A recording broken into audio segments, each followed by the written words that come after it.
So this first one is asking for what is the average rate of change of the function f given by this on the interval 0 to 3. So an average rate of change just means slope. So I want the slope from 0 to 3. So I'm going to need points for 0 and 3. So if we plug 0 into this, we're going to get 0. If we plug in 3 to the 4th would be 81. And then minus 3 times 5 would be 15. So let's see, 81 minus 15. If you're not allowed a calculator, you're going to have to actually work this out. That would be 66. And then setting up your slope, you'll have 66 minus 0 over 3 minus 0. So just 66 over 3, which would be 22. So that one was C.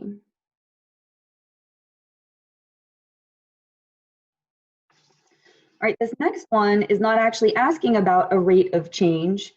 This is just a limit problem. So this is review from unit 1. Now, if you try to plug in 0 to this, you're going to get indeterminate. You're going to get 0 over 0. So that means there's a hole, and we're going to have to do some algebra until we can get something to cancel out. So from the numerator, I can factor out an x squared. And I will be left with 5x squared plus 8. And then in the denominator, I can also factor out an x squared, and I will be left with 3x squared minus 16. So just factoring both of those, these are going to cancel. And once you get something to cancel out, then you can plug in your value. So if we plug in 0 for x, the numerator is going to be 8. And the denominator is going to be negative 16, so that would be negative a half. So that one was A. And please jump in there in the chat if you have a question at all while I'm going through this. You can send me a message privately if you want to ask me a question, okay? This one, same thing. It is a review from unit 1. So we're doing limit as x goes to A. It's a little tricky about that is we don't have an actual number. They just called it A. But if you plug in A for x, you're going to get 0 over 0 for this. So again, we're going to have to factor and get something to cancel out. So I'm going to leave the numerator alone, and I'm going to factor the denominator. So x to the 4th is going to split x squared and x squared. A to the 4th is going to split a squared and a squared. And then we'll have a plus and minus. So it was a difference of squares, it's just it was to the 4th. And then these x squareds minus a squareds are going to cancel. So our numerator is just 1. Denominator, if you plug in a for x, you have a squared plus a squared, which would be 2a squared. And so our answer is B.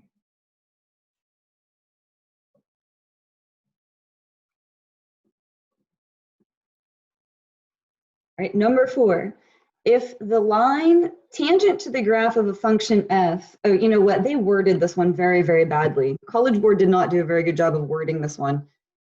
It says the line tangent to the graph of the function, it should be at the point 1, 7, also passes through the point -2, -2. What is f prime of 1? Remember, derivative means slope of the tangent line, and they're saying that the tangent line goes through these 2 points. So they're really just asking for the slope of these 2 points. Again, derivative means slope. So if we do the slope from these, we'll have -2 minus 7 over -2 minus 1. So that will be -9 over -3. Negatives cancel, and that will just be 3. They worded that one very poorly. You had to kind of sift through that. What they're saying is you have this graph f, so say it does something like this, and at the point 1, 7 is where you have your tangent line, and then they're saying some other point on this line, like somewhere else down here, was the point -2, -2. And so the derivative at 1, the derivative means slope of the tangent line. It just means the slope of that line. So we just found the slope between those 2 points. Like most AP problems, the actual math that you do is not that hard. It's more interpreting what on earth they're asking you for. They word everything very strangely. All right, number 5, function f is continuous for all real numbers. Here's the function. We want to know what f of -2 is going to be. So we're going to need to do limit as x goes to -2. So again, this was review from unit 1.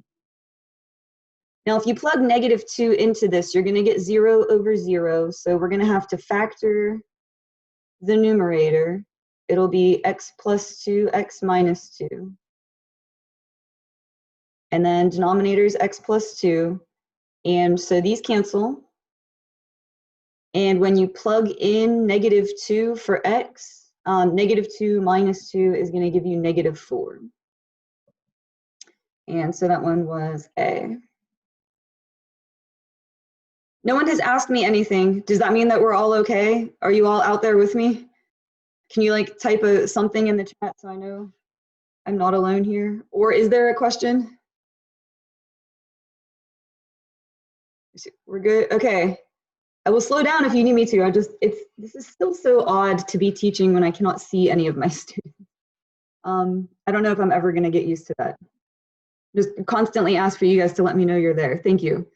All right, this one again, review question. Limit as x goes to infinity, that's who's in charge here. So for the numerator, that would be the x squared. And for the denominator, it would be the -4x squared. So since they are a tie, we're going to use the coefficients. They're both squared. So coefficient in the numerator is 1. For the denominator, it is -4. So -1/4.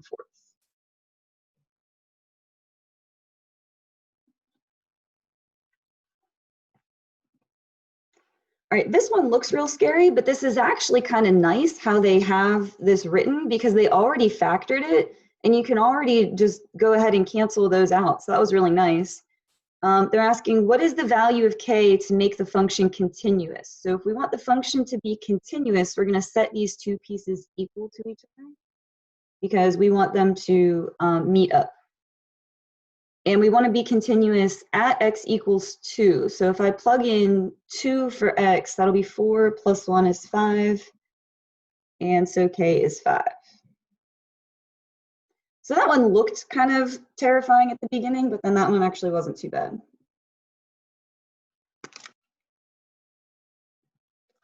And then last one here. Graph of y equals this function has a horizontal asymptote at 2 and a vertical asymptote at -3, what is a plus c? All right, we have to use that information to figure out what a and c are. This one is like the AP question that we did when we were doing Unit 1 test review.